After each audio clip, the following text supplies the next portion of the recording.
एक ऐसी बारात जो अपनी मंजिल तक कभी नहीं पहुंची। अर्जुन एक शहर का लड़का था जिसकी शादी तय हुई थी सुनीता से, एक दूर के गांव चंदनपुर की लड़की से। बारात रात को निकली थी ताकि सुबह तड़के गांव पहुंचकर मुहूर्त पर शादी हो सके।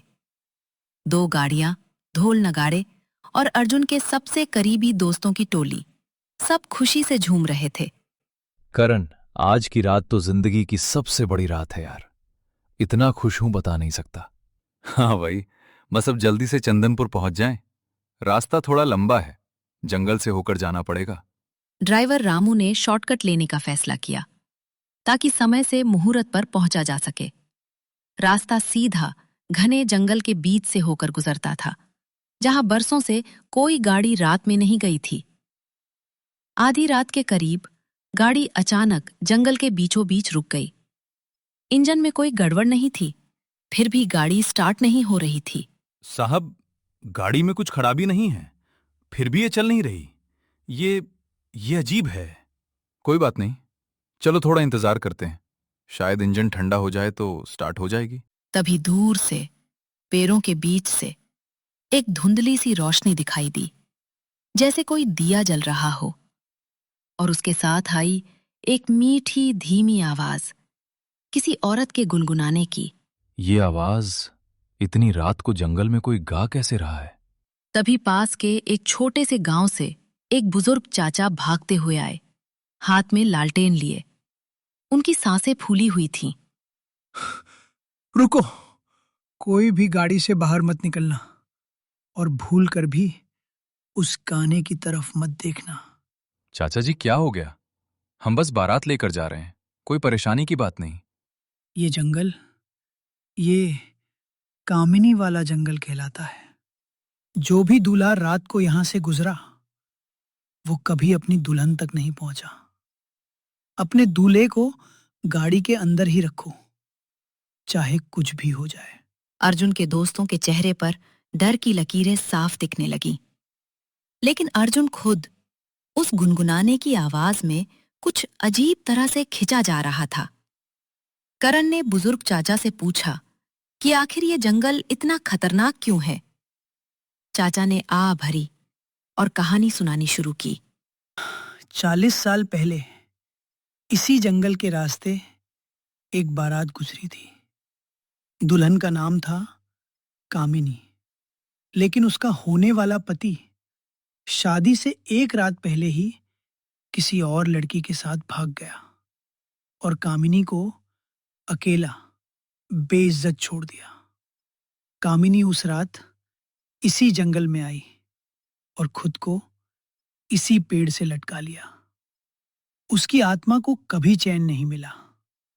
उसका दर्द, उसका अपमान, उसने उसे यक्षिणी बना दिया।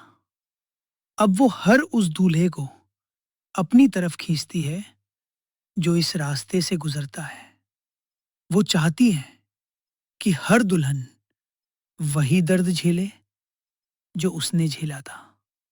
इंतजार करते रह जाना और दूल्हे का कभी ना पहुंचना। करण की रूह कांप गई। उसने पीछे मुड़कर देखा। अर्जुन गाड़ी की खिड़की से बाहर देख रहा था, आंखों में एक अजीब सी सम्मोहित चमक के साथ। करण जब तक चाचा से बात खत्म करता, उसने देखा गाड़ी का दरवाजा खुला पड़ा था। अर्जुन अंदर नहीं था। अर्जुन? अर्जुन कहाँ गया? दूर, पेड़ों के बीच, अर्जुन धीरे धीरे चलता हुआ दिख रहा था, मानो नींद में चल रहा हो। उसकी आंखें खुली थीं, लेकिन खाली, बेजान। करण, तुमने सुनी है वो आवाज? कितनी मीठी है। वो मुझे दुल्हन के पास ले जाने वाली है। अर्जुन रुको, ये सुनीता की आवाज नहीं है, वापस आओ। लेकिन अर्जुन नहीं रुका।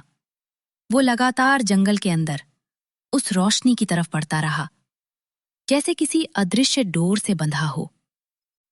करण और बाकी दोस्त घबराकर पास के गांव पहुंचे मदद के लिए। वहां उन्हें मिले पंडित हरिशंकर, जो इस इलाके की भयानक कहानियों को अच्छी तरह जानते थे। यक्षिणी की शक्ति बहुत खतरनाक होती है।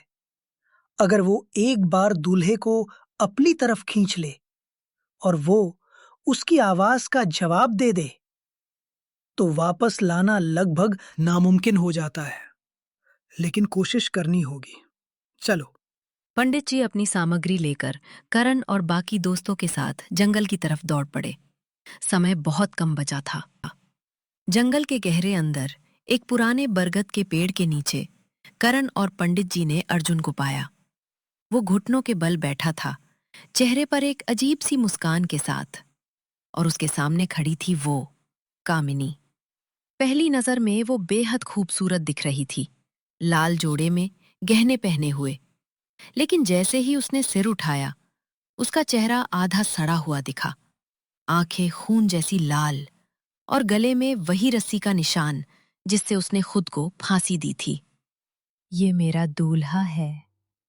आज रात आखिरकार मेरी बारात पूरी होगी। कामिनी, तेरी आत्मा को शांति चाहिए, बदला नहीं। इसे छोड़ दे। यक्षिनी ने भयानक चीख मारी, एक ऐसी आवाज जो इंसानी गले से नहीं निकल सकती थी। पूरा बरगद हिलने लगा, पत्ते तूफान की तरह उड़ने लगे। पंडित हरिशंकर ने मंत्र पढ़ना शुरू किया, पवित्र जल छिड़का। कुछ पलों के लिए यक्षिनी पीछे हटी, दर्द से चिल्लाई, तब मुझे रोक नहीं सकते। 40 साल से मैं इंतजार कर रही हूं। ये दूल्हा अब मेरा है। अर्जुन, सुनीता को याद करो, वो तुम्हारा इंतजार कर रही है मंडप में। एक पल के लिए अर्जुन की आंखों में एक झलक दिखी, असली अर्जुन की, जो लड़ रहा था बाहर आने के लिए। लेकिन यक्षिनी की पकड़ बहुत मजबूत थी। रन, मुझे बचाओ। यक्षिनी ने भयानक ताकत के साथ अर्जुन को अपनी तरफ खींचा। पंडित जी के मंत्र नाकाफी साबित हुए। एक भयानक चीख के साथ अर्जुन का शरीर हवा में उठा और बरगद के तने में समा गया, जैसे पेड़ ने उसे निगल लिया हो। सिर्फ उसकी आखिरी चीख गूंजती रह गई, फिर हमेशा के लिए खामोश हो गई। करण और बाकी दोस्त वहीं घुटनों के बल गिर पड़े, बेजान से। पंडित जी उन्हें किसी तरह वहां से दूर ले गए, लेकिन अर्जुन वापस नहीं आया, कभी नहीं। उधर चंदनपुर गांव में मंडप सजा हुआ था, दिए जल रहे थे और सुनीता लाल जोड़े में सिर झुकाए दूल्हे का इंतजार कर रही थी। घंटों बीत गए, मुहूर्त निकल गया, दूल्हा कभी नहीं पहुंचा। पुलिस को बुलाया गया, जंगल में तलाशी हुई।